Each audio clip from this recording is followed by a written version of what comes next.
আসসালামু আলাইকুম প্রিয় দর্শক, সকলকে স্বাগত জানাই অভিবাসী আপডেটের নতুন ভিডিওতে। যারা এই ভিডিওতে যুক্ত হয়েছেন দেশ এবং প্রবাস থেকে, জানিয়ে দিব সর্বশেষ আপডেট তথ্যগুলো যা জানার অপেক্ষায় রয়েছেন আপনি।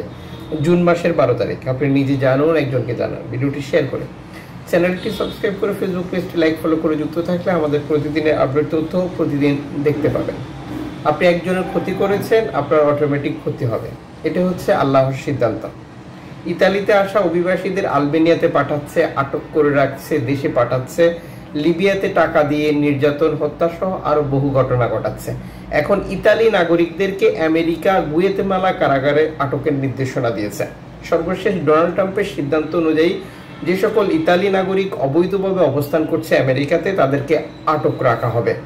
বিষয়টাকে আপনি কিভাবে দেখছেন কমেন্টস করুন, এবং বর্তমান ডোনাল্ড ট্রাম্পের এই সিদ্ধান্তকে আপনি কিভাবে পর্যালোচনা করবেন বা আপনার নীতিগত সমালোচনা কি হবে তা কমেন্টস করে জানাতে পারেন। সর্বশেষ এবিসি চ্যানেলের তথ্য অনুযায়ী ডোনাল্ড ট্রাম্পের নির্দেশনা অনুযায়ী মিত্র দেশের অভিবাসী যারা আমেরিকাতে এসে কাগজ শেষ হয়ে গেছে বা এক্সপায়ার হয়ে গেছে, তাদেরকে গুয়েতেমালা কারাগারে আটক রাখা হবে।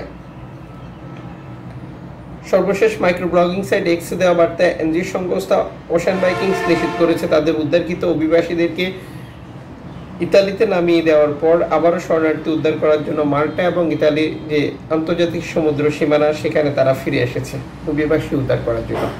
ওয়েলকাম ওশান ভাইকিংসকে বিপদগ্রস্ত অভিবাসীদেরকে উদ্ধার করার জন্য এখানে আসাতে। সর্বশেষ পরিসংখ্যান যেটা ইউরোপীয় ইউনিয়ন নিশ্চিত করেছে, অভিবাসী আসা কমে গেছে ইউরোপে। সর্বশেষ এই তথ্যে নিশ্চিত করা হয়েছে যে ইউরোপে আসা অভিবাসীর সংখ্যা প্রতিনিয়তই কমছে। এটা বর্তমান ডানপন্থী সরকারগুলোর ব্যবস্থাপনা সফলতা হিসেবে দেখছে নীতি নির্ধারকরা, কারণ কঠোর ডানপন্থী সরকারগুলো অভিবাসী বিরোধী কার্যক্রম একের পর এক চালিয়ে যাচ্ছে, যার সুফল পাচ্ছে বর্তমান ইউরোপ। সেই ধারাবাহিকতায় যুক্তরাজ্যে আসা অভিবাসীর পরিসংখ্যানও কমে এসেছে।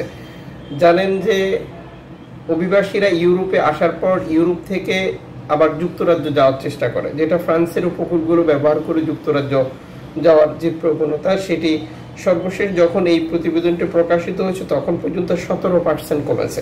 টোটাল প্রক্রিয়াটা হচ্ছে যে অভিবাসীরা ইউরোপে আসতে পারছেন না, যুক্তরাজ্য যাবেন কিভাবে, যেটা ধারাবাহিকভাবে এই প্রবণতা কমে আসার কারণ।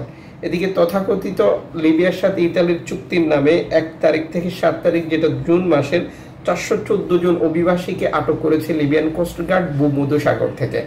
আটককৃত অভিবাসীদেরকে যে বন্দর থেকে আটক করা হয়েছে সেখানে নিয়ে যাওয়া হয়েছে, এবং আটককৃত অভিবাসীদেরকে এরপরে কি করবে আপনারা অবগত রয়েছেন। নানা ধরনের নির্যাতন, মুক্তিপণ আদায়ের জন্য বিক্রি করে দেওয়া, পরিবারের কাছে ফোন কল করা, এরপর টাকা হাতিয়ে নেওয়া, এরপর আরো বহু কাহিনী যা প্রতিদিনই ঘটছে।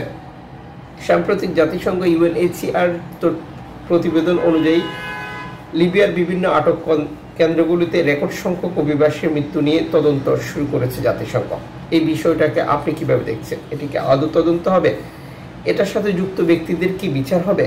কমেন্টস করে জানান। এবং ডোনাল্ড ট্রাম্পের যে সিদ্ধান্ত নিয়েছে ইতালি নাগরিক সহ বিভিন্ন ইউরোপীয় নাগরিকদেরকে আটক করে রাখবে, সেই ব্যাপারে আপনার মতামত লিখুন।